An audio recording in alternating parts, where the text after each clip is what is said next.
Hello and welcome to Profiles in Risk. This is your host Tony Cañas, pitching the second in a double hitter today, and my hair is driving me insane today. Like desperately need a haircut. And today I have with me Chaz Perera, co-founder and CEO at Roots Automation. Chaz, thank you for joining me today. How's it going? It's great, Tony. Thank you, and enjoy the long locks. As somebody whose hair is running from his head, I'm envious. Oh yeah, I don't know. This it's a bit messy right now, but yeah, the long is staying. I've told my girlfriend that eventually she will probably I will probably look like Santa Claus with long white hair.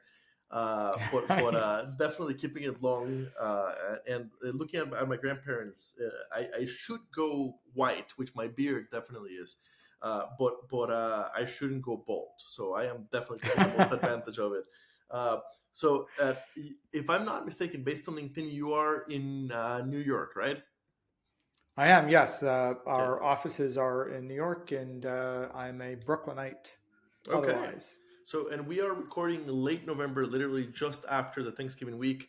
So I can only assume that it is probably already pretty cold in the city.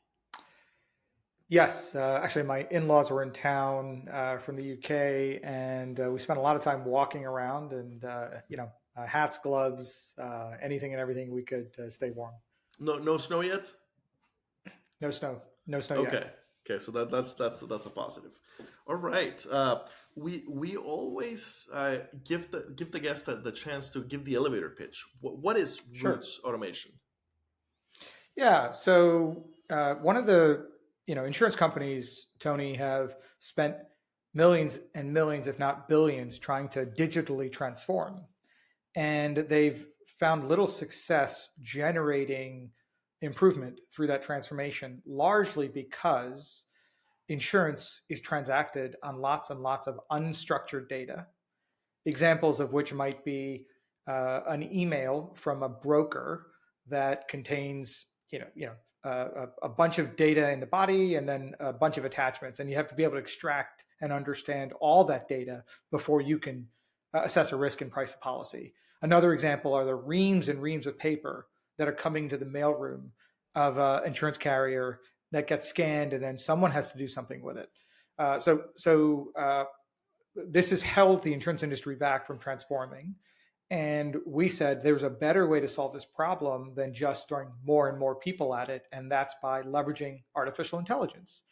And so we ended up creating what we call digital coworkers, but in insurance parlance, AI that acts as an underwriting assistant and acts as a claims assistant to essentially do the work that underwriting assistants and claims assistants do at insurance companies. So in that example of uh, assessing a risk and then setting a price, before an underwriter can make that judgment call, there's an underwriting assistant that's sitting there and reading through all those documents, getting data out of those documents and putting into a rater, putting into a policy admin system, essentially doing the prep work to allow an underwriter to make a judgment call. We have a claims assistant AI that does similar things to help the claims adjuster do their job more effectively. So what we ultimately are able to do is help that transformation exercise by taking all of this unstructured data, making sense of it, and then outputting it in a way that any insurance company, any third-party claims administrator, frankly, any broker or agent can consume it consistently. That's what we do day in, day out for companies. Okay, helping digest all the unstructured data. Okay, Yeah, look, go ahead. yeah, sorry, I was going to say that if you're an insurance company and you're part of an underwriting team, your opportunity to win business is predicated on your ability to develop a quote as fast as you possibly can. What often slows that process down is your inability to consume all the information you need quickly to be able to produce that quote. And so what we're able to do is crunch the time required to do that and accelerate the accuracy at which that transaction is done. And similar things on the claim side, right? That help you reserve better and help you reduce claims leakage. Okay. how do we how does it integrate into, because Sure. as you said, we've invested just a ton of money on modernizing our systems, Hmm. which means that we might be partially API ready, but Yep. probably not completely. So what does the integration look like? Yeah. So as you said, we have the ability to integrate via API. So receive documents and send documents back via API. We can integrate with Guidewire, Duck Creek, Majesco. So you name the insurance, the modern SaaS insurance system, and we can integrate with those things as well. But as you said, lots of insurance companies in that transformation journey often add new technology, but they don't get rid of the old technology, right? They're still living in a world of IBM mainframes or 1990s fat or thick client systems. And so the other way that we integrate is our software, our AI can be told, enter data into this system, and it uses computer vision and natural language processing to actually do the data entry into those systems. So you don't have to script anything. You just need to tell the software you're acting as a claims assistant on this product line, and it contextually understands the job it has to do, and it figures out how to navigate the systems. So it'll read the data, it'll read the documents, it'll extract the data, but then get it into your system just like any other human would, without having to be scripted. Okay, so I'm an insurance nerd, but not a technical guy. Okay. Former underwriter. So when you talked about underwriting assistants, definitely had a lot of experience with a fantastic UA.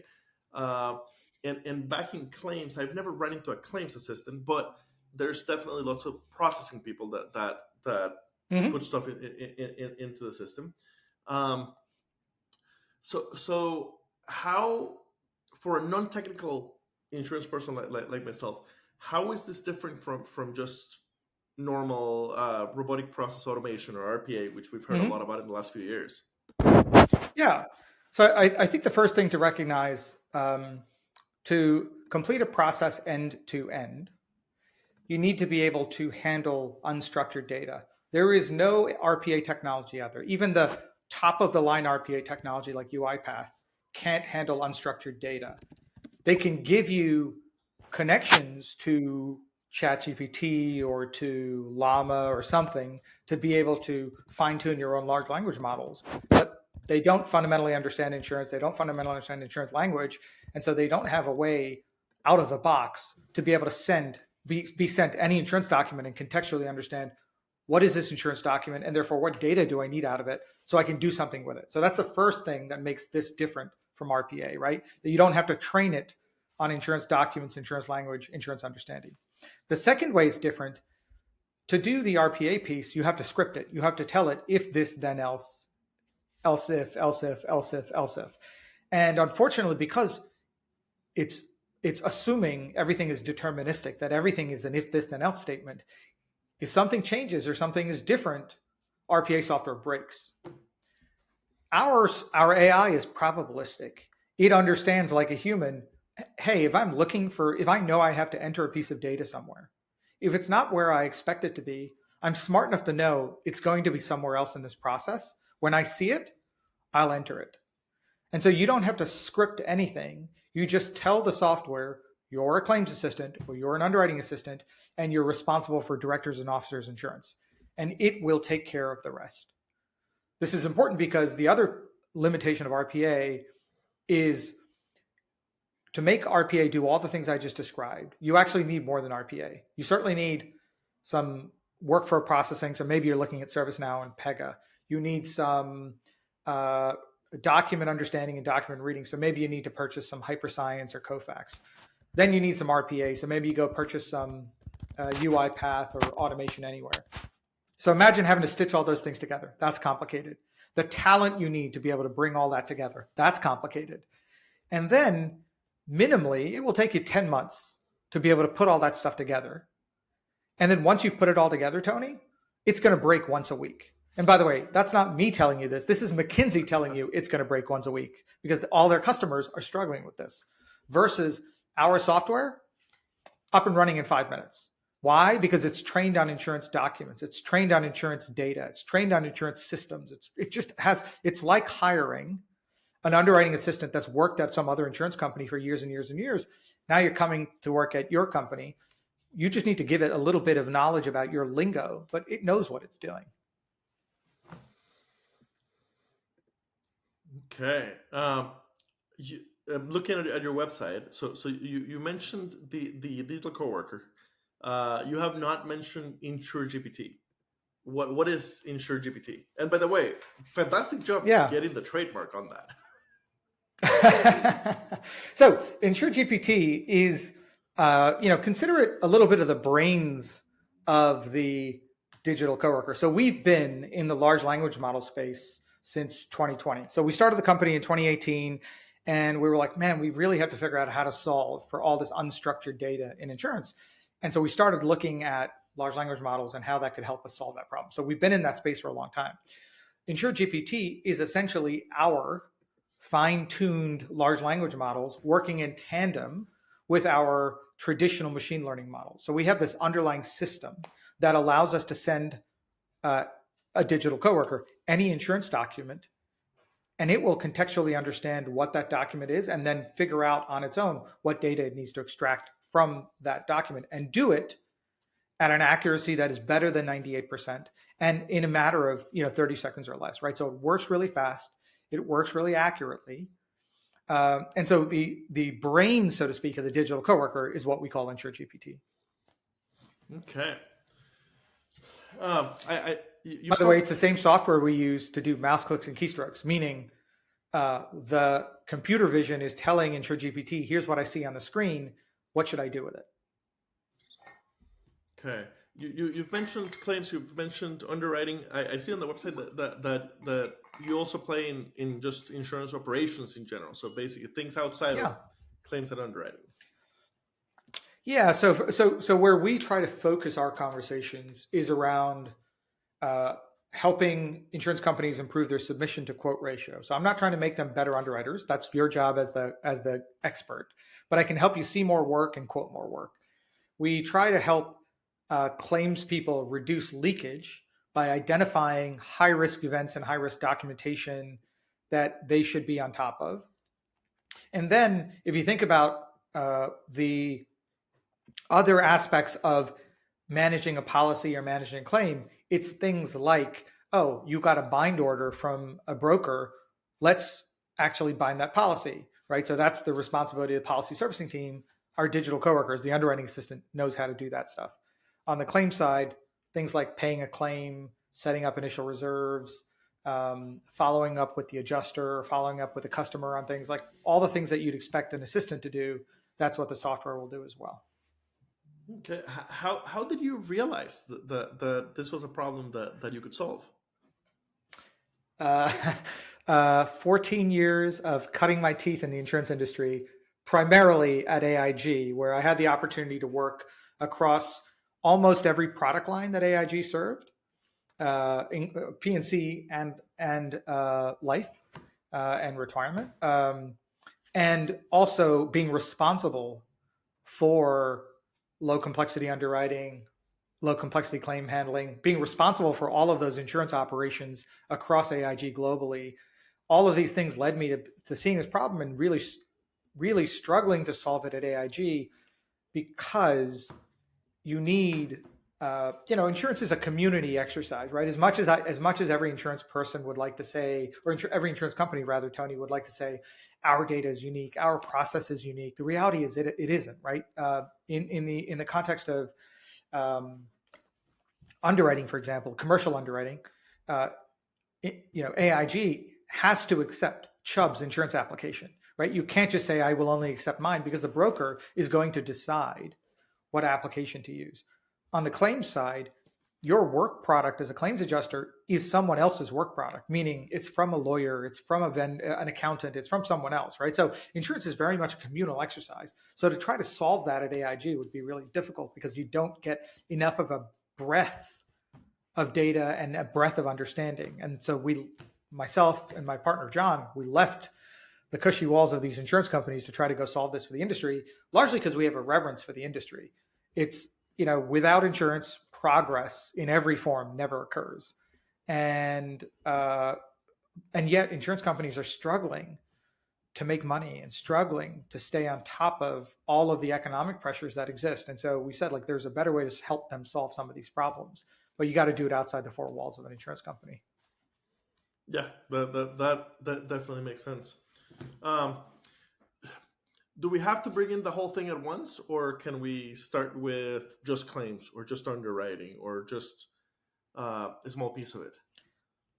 Yeah, 100%. You can start with one product line within claims or within underwriting, but even then you can go into an even narrower place. Meaning, often many of our customers, where they ask us to start is with the document classification exercise, specifically in claims. But even then, they're like, let's just start with property, personal lines property claims, or let's just start with commercial auto claims. And then once they see the value creation, which for our customers typically happens within the first 3 months, they see their first dollar of net positive ROI. So really, really quick value generation. Then they're like, oh, great. Now let's figure out how to get this into a different product line or expand further into a use case. So we're happy to do those, right? And whether it's document classification or setting up claims or helping to, produce a quote, we can start small and expand from there. Okay, so it looks like you've been running the company for about 5 years. We turned 5 in October of 2023. Yeah. Congratulations. That is, thank you. A mature insurtech by this point. Survivor. Oh, we don't feel that at all. We're still learning so many things from all of our customers, and there's so much more for us to do before we feel like we got to where we wanted to get to. Okay. But I appreciate the point nonetheless. Yeah, no, lots of insurtechs don't survive to the 5-year point. So that is fantastic. What is there anything else that is coming down the pipe that's not yet released that you can go ahead and talk about? Yeah, so I mentioned how you can tell the digital coworker either by writing to it or by speaking to it. You can tell it you're a claims assistant and you're doing workers' comp claim handling. So we've taken that and we are now moving it in from product into platform, meaning you can tell the software, I don't just want you to be a claims assistant or an ops person at an insurance company.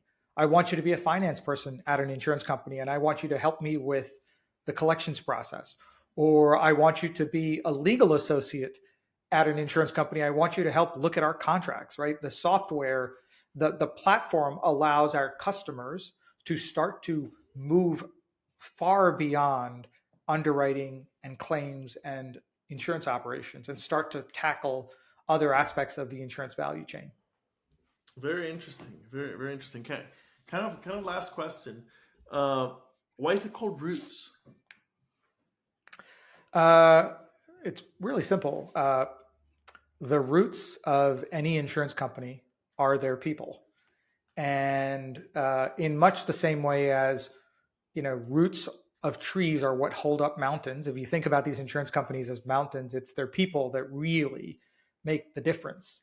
And our objective has always been, how do we get insurance people off their computers, onto phones, engaging with customers?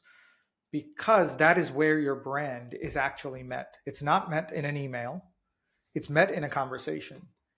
And we want to continue to foster that. And insurance companies, let's face it, if you have a claim, something bad has happened, and what you don't want is a faceless entity engaging with you. You want a name. You want to know it's Tony. You want to know Tony's got your back. You want to hear Tony's voice, right? That's really what we want to promote. And that's why we called it Roots, because it's really about helping people that support these insurance companies get back to the thing they do best, which is engaging with customers and helping them solve some really hard problems. Okay, I love the image of people as the root holding the insurance company together. Fantastic. Chaz, thank you so much for your time today. It's been interesting, uh, and look forward to see you around as we hit the conference circuit again come spring. Thank you so much for your time today. Thanks, Tony. I really appreciate the opportunity to connect with you, and hope your audience get some benefit out of this. I suppose I should just end with, would love for them, if they want to learn more about Roots Automation, it's www.rootsautomation.com or info@rootsautomation.com. Perfect. I'll definitely include the website on the show notes for the listeners. Thank you so much for your time. Thank you, Tony. Appreciate it.